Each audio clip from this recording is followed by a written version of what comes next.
बहुत बहुत साधु डॉक्टर साहब। महाकाणिक बुद्ध को सादर नमन। परम पूज्य बाबा साहब डॉक्टर आम्बेडकर को सादर नमन। हम सबको धर्म का व्यवहारिक प्रशिक्षण दे रहे परम श्रद्धेय बनते डॉक्टर पूर्णाश्री राव जी को सादर वंदना और देश भर से जुड़े आप सभी प्रबुद्ध साथियों को सादर नमो बुद्धाय। जैसा कि आप सब साथियों ने मैसेज देख ही लिया होगा, चूंकि 14 अप्रैल का दिन हम सभी के लिए बड़ा महत्वपूर्ण होता है, न केवल हमारे लिए बल्कि पूरी दुनिया में जहां जहां बाबा साहब डॉक्टर आम्बेडकर के अनुयायी रहते हैं, जहां जहां बाबा साहब डॉक्टर आम्बेडकर के समानता भरे विचारों में निष्ठा रखने वाले लोग रहते हैं, प्रगतिशील विचारकी के दुनिया भर में जयंती के कार्यक्रम होते हैं। और जब हम गूगल पर सर्च करते हैं विश्व की सबसे बड़ी जयंती कौन सी है, तब भी निश्चित रूप से बाबा साहब डॉक्टर आम्बेडकर की जयंती का नाम सबसे पहले ऊपरी ऊपर आता है। तो ऐसे विराट व्यक्तित्व के जन्मदिन को पूरा देश ही नहीं पूरी दुनिया एक बहुत बड़े उत्सव के रूप में मनाती है। और निश्चित रूप से ऐसे कार्यक्रमों में हम सब की भागीदारी भी बड़ी महत्वपूर्ण रहती है। बहुत उत्साह के साथ और बहुत निष्ठा के साथ देश भर में समाज बंधु जो एकत्रित होते हैं सहयोग की भावना के साथ, और छोटे छोटे गांवों से लेकर छोटे छोटे कस्बों से लेकर नगरों महानगरों तक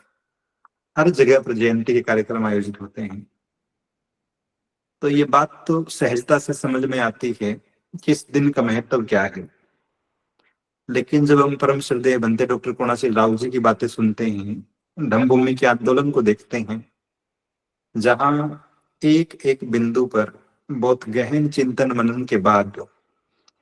बहुत ही लोकतांत्रिक निर्णयों के साथ किसी कार्यक्रम को आयोजित करने की रूपरेखा बनती है, किसी दिशा में कदम आगे बढ़ाने की योजनाएं बनती है, तो उस एंगल से जब हम देखते हैं तो ये जरूरी हो जाता है कि हम जिन कार्यक्रमों का हिस्सा बन रहे हैं, जिन जयंती समारोहों को सफल मान रहे हैं, थोड़ा सा ठहर कर उनका मूल्यांकन भी कर लें कि क्या हम ठीक दिशा में आगे बढ़ रहे हैं या फिर एक परंपरागत और औपचारिक रूप से एक ढर्रा बन गया है 14 अप्रैल को आयोजन करने का, और हम भी भीड़ तंत्र का हिस्सा बनते हुए उस कार्यक्रम को सेलिब्रेट कर रहे हैं।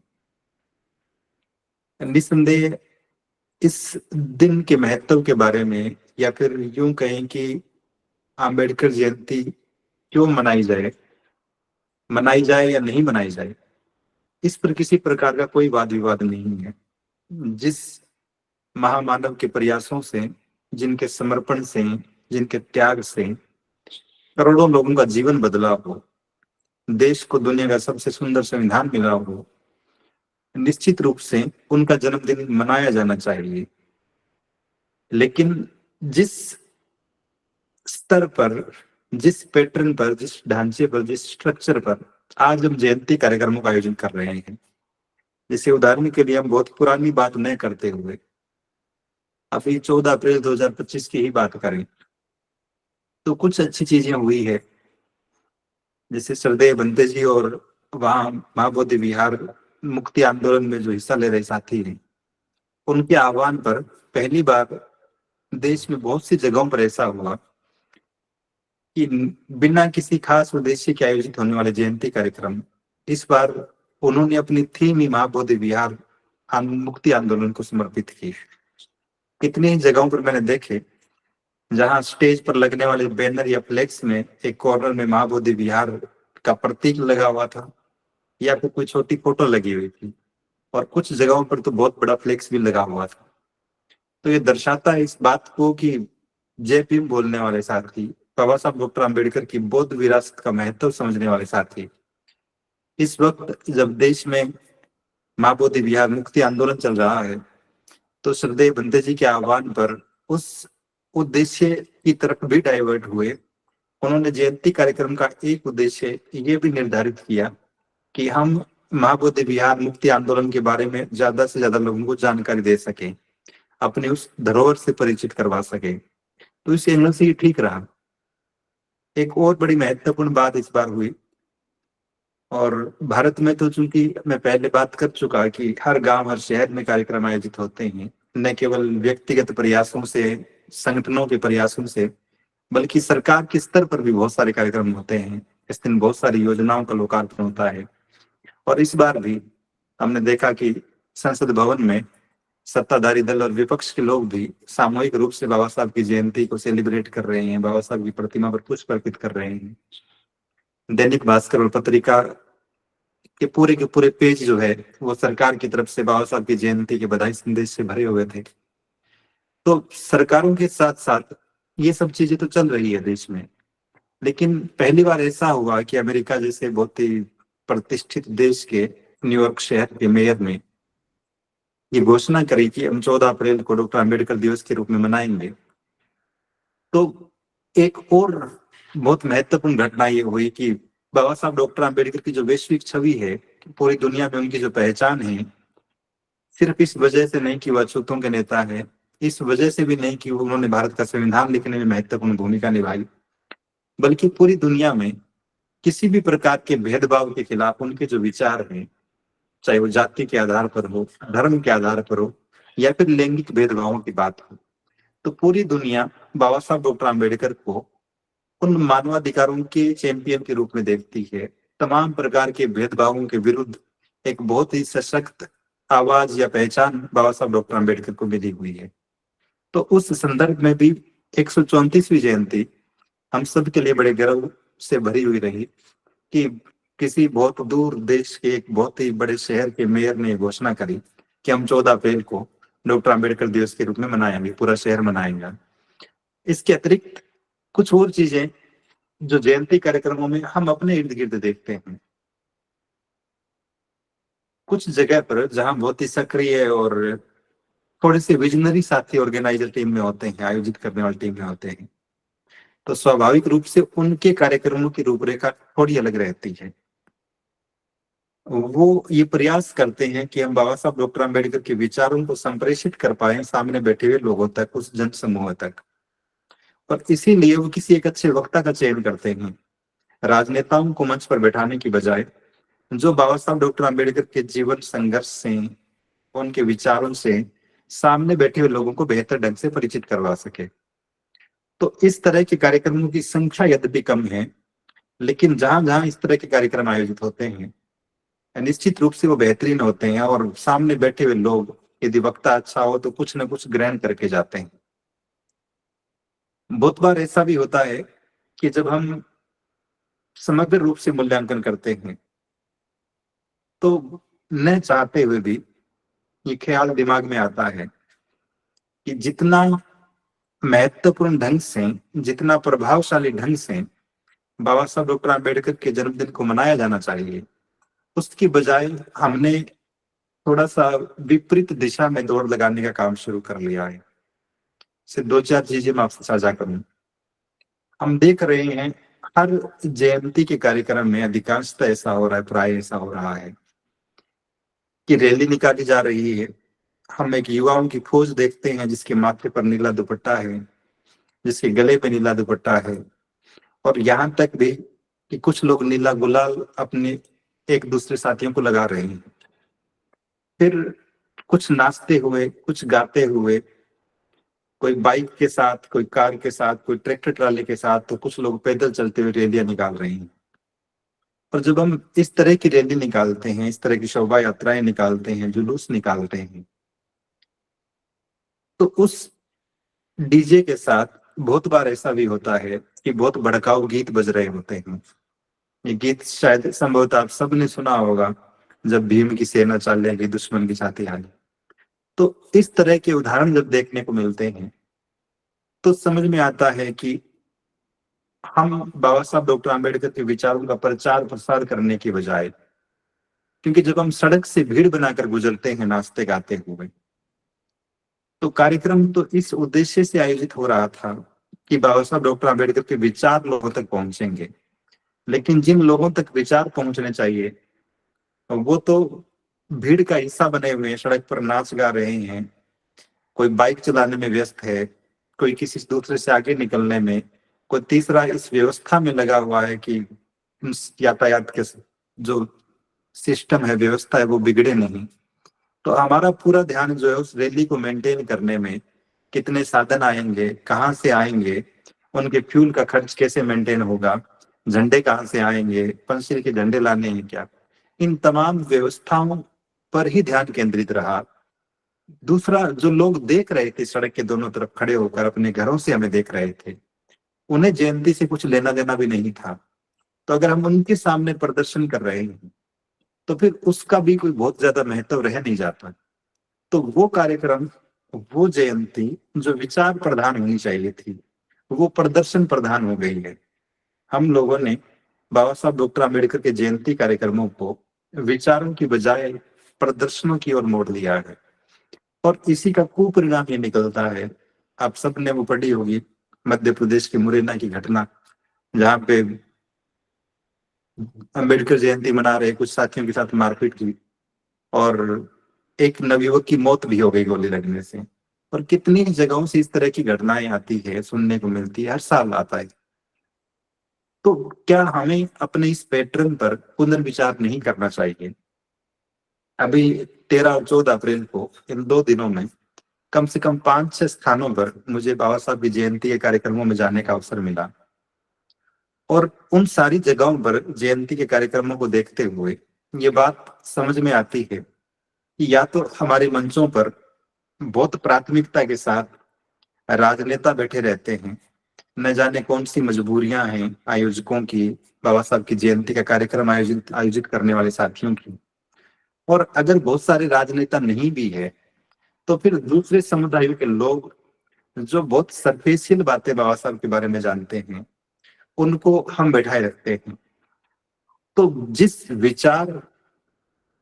का संप्रेषण होना चाहिए था बैठे हुए जन समूह तक,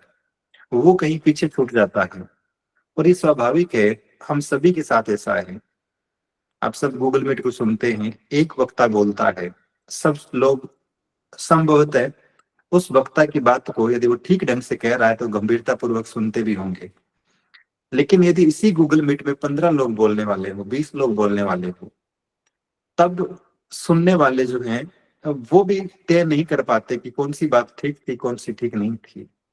फिर एक आदमी आता है जो बाबा साहब डॉक्टर आम्बेडकर के बचपन की बातें बता रहा है, दूसरा आता है जो संविधान सभा के बारे में बता रहा है, तीसरा आता है जो बाबा साहब ने कांग्रेस के खिलाफ क्या क्या बोला उसको बता रहा है, चौथा आ रहा है जो ये सिद्ध करने का प्रयास कर रहा है कि बाबा साहब डॉक्टर आम्बेडकर किस तरह से हिंदू धर्म के समाज सुधारक थे। तो इन तमाम भ्रांतियों से भरे हुए भाषणों के बीच में कौन सी बात ग्रहण करने योग्य थी, कौन सी नहीं थी,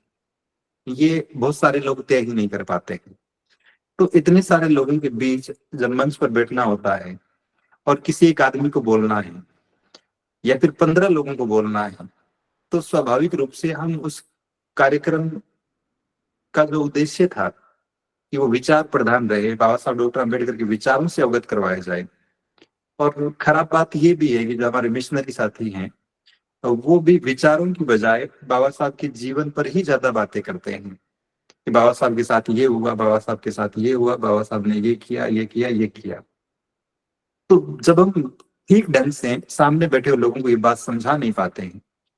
और पिछले 10-15 सालों से मैं तो हैरान होता हूँ हर वर्ष ये देखकर कि किसी भी कार्यक्रम में जाने का अवसर मिले, छोटे से लेकर बड़े से बड़े तक, किसी गांव के कार्यक्रम से जिला मुख्यालय तक, हर एक जगह पर वो लोग प्राथमिकता से बैठे होते हैं जिन्हें बाबा साहब डॉक्टर अम्बेडकर की वैचारिकी से, उनके समुदाय से, या फिर अम्बेडकराइट मूवमेंट से दूर दूर तक कोई लेना देना नहीं है। तो ऐसे लोगों को हम अपने संसाधनों का इस्तेमाल करके, अपने ही समाज की भीड़ इकट्ठी करके और दूसरे लोगों का भाषण सुनाने के लिए बैठा देते हैं। इसे उदाहरण के लिए मैं बात करूं, एक व्यक्ति ने, अभी जब मैं किसी कार्यक्रम में गया तो स्वाभाविक रूप से बहुत सारे वक्ता वहां बोल रहे थे, तो एक साथी ने कहा कि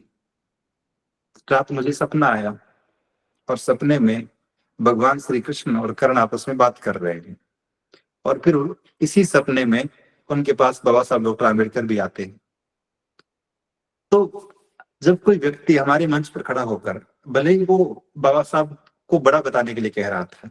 लेकिन इस तरह के प्रतीकों का इस्तेमाल करता है, बाबा साहब डॉक्टर आम्बेडकर को ठीक ढंग से पढ़ने वाला व्यक्ति इस बात को बेहतर ढंग से जानता है कि जब बाबा साहब डॉक्टर आम्बेडकर अपने पिता के कहने पर इन पौराणिक पात्रों का अध्ययन भी करते थे, तब भी बाबा साहब कहते हैं कि मुझे ये पात्र कभी जचे ही नहीं, मेरे दिमाग में ये लोग गहरे से पेट बना ही नहीं पाए। तो फिर इस तरह के कार्यक्रमों में हम बहुत प्राथमिकता के साथ जब ऐसे लोगों को बुलाते हैं, और इनको ही नहीं, बहुत बार तो ऐसा होता है कि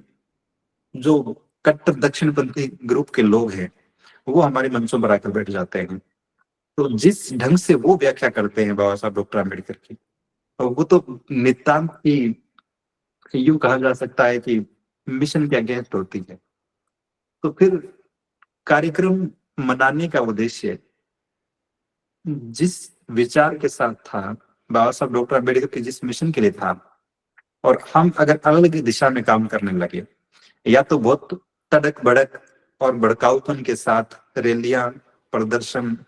जुलूस, ये काम किया जा रहा है, या फिर हमारे मंचों से दूसरे लोग अपनी ही बातें कहे जा रहे हैं, या फिर हमारे लोग भी कह रहे हैं तो उस निपुणता के साथ नहीं, उस कुशलता के साथ नहीं कि सामने बैठे हुए लोग बाबा साहब डॉक्टर अम्बेडकर के विचारों से परिचित हो पाए, वो इस बात को समझ पाए कि व्यवहारिक रूप से बाबा साहब डॉक्टर अम्बेडकर को याद करने का मतलब क्या है, एक अम्बेडकर अनुयायी होने के नाते हमारी जिम्मेदारियां क्या हैं, हम अपने व्यवहार में, अपने परिवार में, अपने समाज में, अपने संस्कारों में, अपने आचरण में, अपने घर के प्रतीकों में, अपने त्योहारों में किस तरह के परिवर्तन लाए कि हमें सच्चा अम्बेडकराइट कहा जा सके। तो जब ये तमाम प्रकार की रूपरेखाएं हमारे मन में नहीं होती है, तो फिर स्वाभाविक रूप से हम गलत दिशा में कदम बढ़ा रहे होते हैं। मुझे याद है कि कई वर्ष पहले किसी एक जगह पर बाबा साहब की जयंती में मुख्य वक्ता के रूप में मुझे जाने का अवसर मिला, और मैं जब बोलने ही वाला था तो वहां एक सज्जन बैठे हुए थे, और वो मंच संचालक को बार बार एक पर्ची पकड़ा रहे थे और बोले कि इसकी घोषणा करो, इसकी घोषणा करो। उन महाशय ने वहां बने हुए अम्बेडकर भवन में बाबा साहब का एक लकड़ी का बहुत बड़ा मंदिर बनाकर दान किया था, और वो ये चाह रहे थे कि मंच संचालक इस बात की घोषणा करें कि इस व्यक्ति ने, अमुक व्यक्ति ने इस अम्बेडकर भवन के लिए एक अम्बेडकर मंदिर बनाकर दान किया है। लेकिन संयोग से मंच संचालक जो है उस व्यक्ति के नाम की घोषणा नहीं कर पाए, और उससे पहले उन्होंने मुझे इनवाइट कर लिया बोलने के लिए। मेरा वक्तव्य जब खत्म हुआ तो वो सज्जन खड़े हुए और मंच संचालक के कान में आकर बोले कि वो जो पर्ची मैंने दी थी उस नाम की घोषणा मत करना कि मैंने मंदिर बनाकर दान किया है। तो पिछले कुछ सालों से एक ट्रेंड ये भी चल पड़ा है कि हम इतने भक्ति भाव से ओतप्रोत हो गए हैं बाबा साहब के बारे में। कई जगहों से ऐसी खबरें आती है कि बाबा साहब की प्रतिमा को दूध से धोया गया, दूध का अभिषेक किया गया। कई जगहों पर बाबा साहब की मंदिर बनाने की बातें आती है, और जहां मंदिर नहीं है, एक साथी है हमारे जोधपुर से, उनके साथ में उनकी रिश्तेदारी में किसी गांव में गया, तो मैंने देखा कि निश्चित रूप से मन से सलाम करने का मन हुआ उन बुजुर्ग की श्रद्धा को देखकर, समर्पण को देखकर, कि उन्होंने अपने उस कच्चे से घर में जो छोटी सी अलमारी बनी हुई थी, जहाँ पे कुछ देवी देवताओं की, लोक देवी देवताओं के चित्र रखे हुए थे, वहीं पे बाबा साहब डॉक्टर अम्बेडकर की छोटी सी फोटो भी रखी हुई, और वो पिछले कई सालों से दीपक जला रहे उस फोटो के आगे, और वो कच्ची दीवार जो है वो तेल बह बह करके उस पर निशान बने हुए थे, ऐसा लग रहा था कि कई सालों से ये सिलसिला चल रहा है। तो जब हम बाबा साहब डॉक्टर अम्बेडकर के विचारों को छोड़कर, ये बात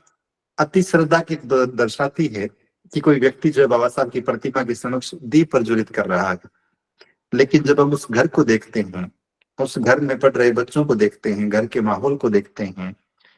तब समझ में आता है कि बाबा साहब के विचार ठीक ढंग से यहाँ स्थापित नहीं हो पाए। तो बाबा साहब, या फिर जय भीम की भी जब हम बात करते हैं, मैं तो पिछले 3-4 दिनों से लगातार ये बात कह रहा हूँ कि जय भीम कोई मंत्र नहीं है कि आप उच्चारण करेंगे और आपकी नौकरी लग जाएगी। जय भीम वो मंत्र भी नहीं है कि आपकी मम्मी, आपकी बहन उसका उच्चारण करेगी कई दिन लगातार और घर की गरीबी दूर हो जाएगी। जब तक बाबा साहब डॉक्टर अम्बेडकर के विचार हमारे व्यवहार का हिस्सा नहीं बनेंगे, तब तक निश्चित रूप से जयंती कार्यक्रमों की कोई सार्थकता नहीं है। शुरुआती दिनों में ये ठीक रहा कि लोगों तक बाबा साहब डॉक्टर अम्बेडकर के चित्र पहुंचाने के लिहाज से, जागृति के लिहाज से कार्यक्रम अच्छे थे। लेकिन उन कार्यक्रमों का भी, क्योंकि जयंती के कार्यक्रम विशेष रूप से उत्तरी भारत में मान्यवर साहब कांशीराम जी की सद प्रेरणा से लोकप्रिय हुए। उनका अपना एक पैटर्न था कि वहां थिएटर का ट्रेंड चल रहा है, तो जो भी लोग आते थे शुरुआती दिनों में जयंती कार्यक्रमों में, वो या तो बसपा के ग्रुप से निकले हुए लोग थे, तो बहुत प्राथमिकता के साथ वो लोग उस विषय पर बात करते थे, या फिर बामसेप के लोग आ रहे थे, तो वैचारिकी जो है वो प्राथमिकता से रहती थी जयंती के कार्यक्रमों में। लेकिन इन सालों में जब बाबा साहब के समर्थक भी जयंती के कार्यक्रम मना रहे हैं, बाबा साहब के विरोधी भी जयंती के कार्यक्रम मना रहे हैं, तो इतनी घालमेल हो गई है वैचारिक रूप से कि इसे संभाल पाना बड़ा मुश्किल है।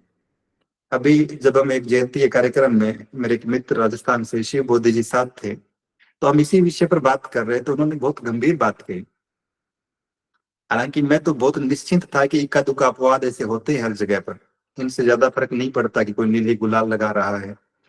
लेकिन उन्होंने कहा कि ये छोटी छोटी चीजें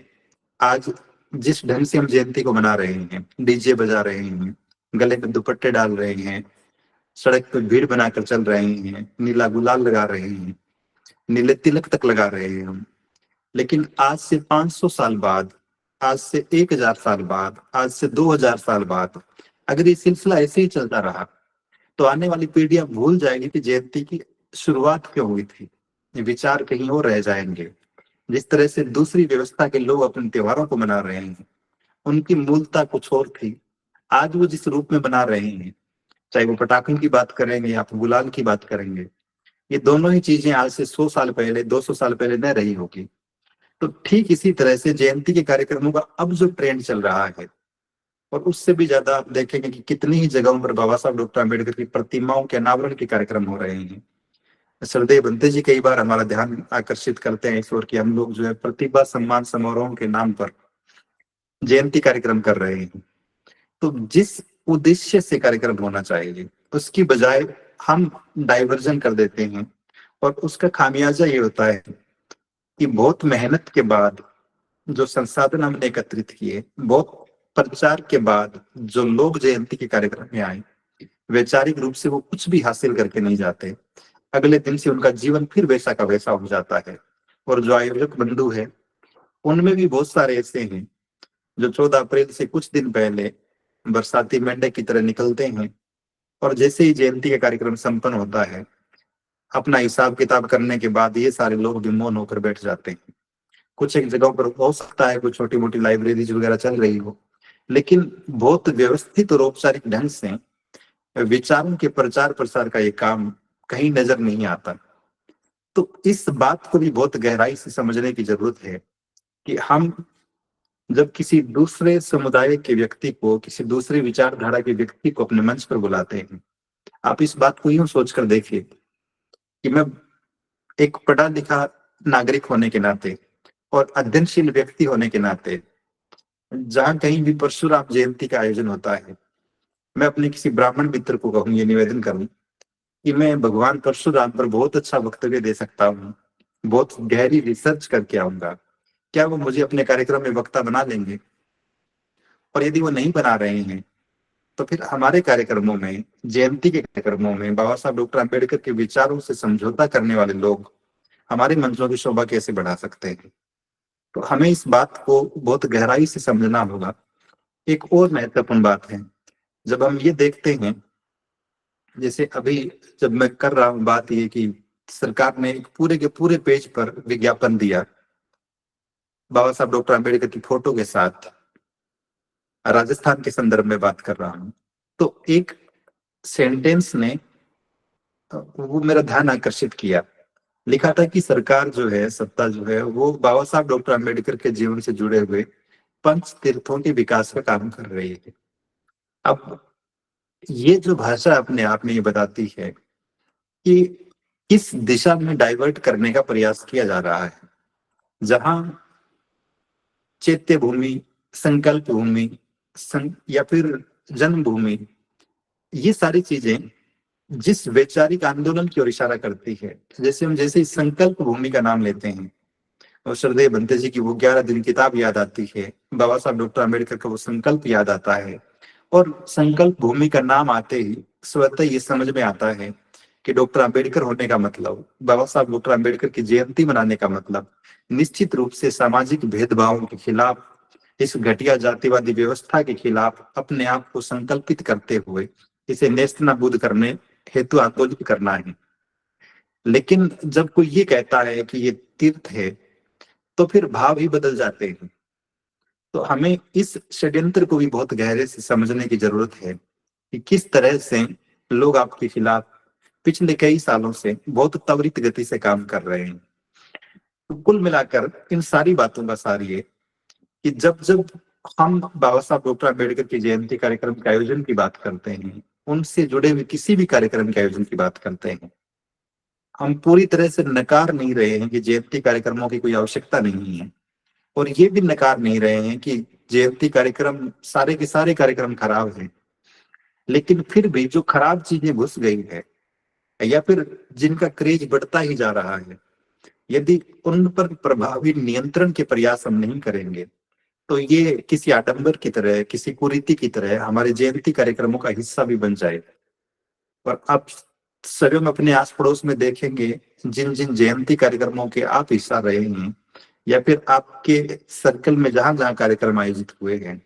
उनके पैटर्न पर विचार करेंगे, कार्यक्रम के आयोजन के उद्देश्य को समझने का प्रयास करेंगे, और जयंती मनाने के बाद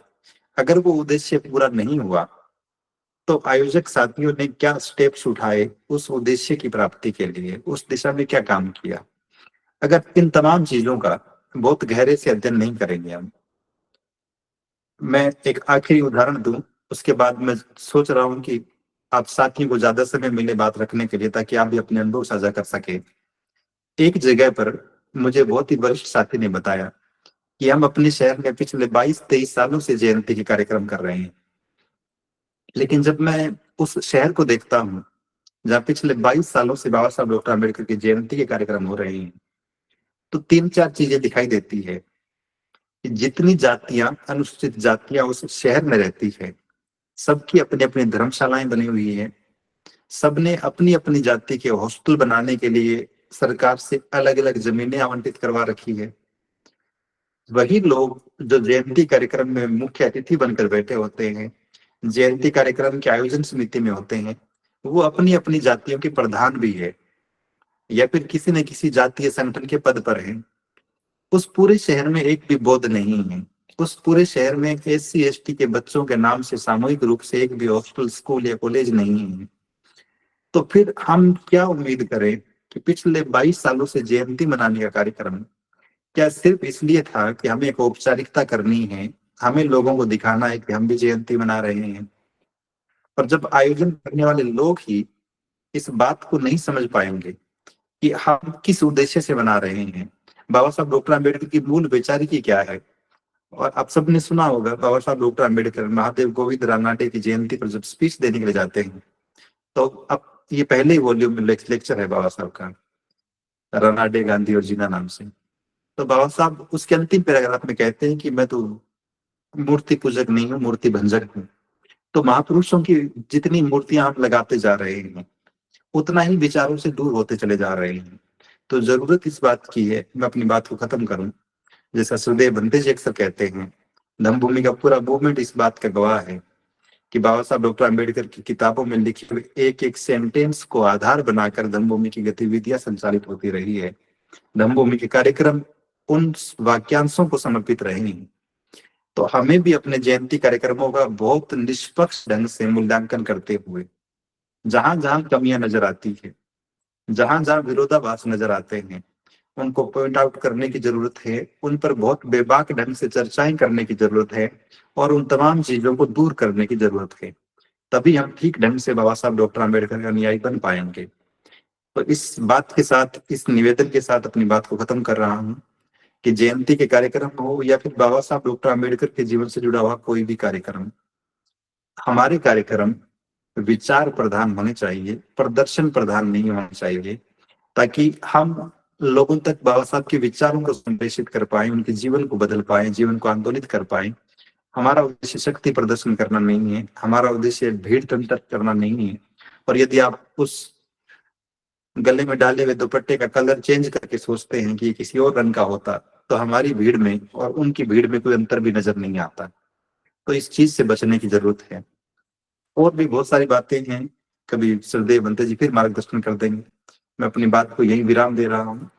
आप सभी से निवेदन जरूर है कि आप अपनी बात रखिए और विशेष रूप से जो कमियां नजर आई हो उनसे अवगत करवाएं, ताकि हम भविष्य में अगर हमें पैराग्राफ लिखना हो कि आर्टिकल लिखना हो, या फिर 14 अप्रैल 2026 जब आए और ये बताना हो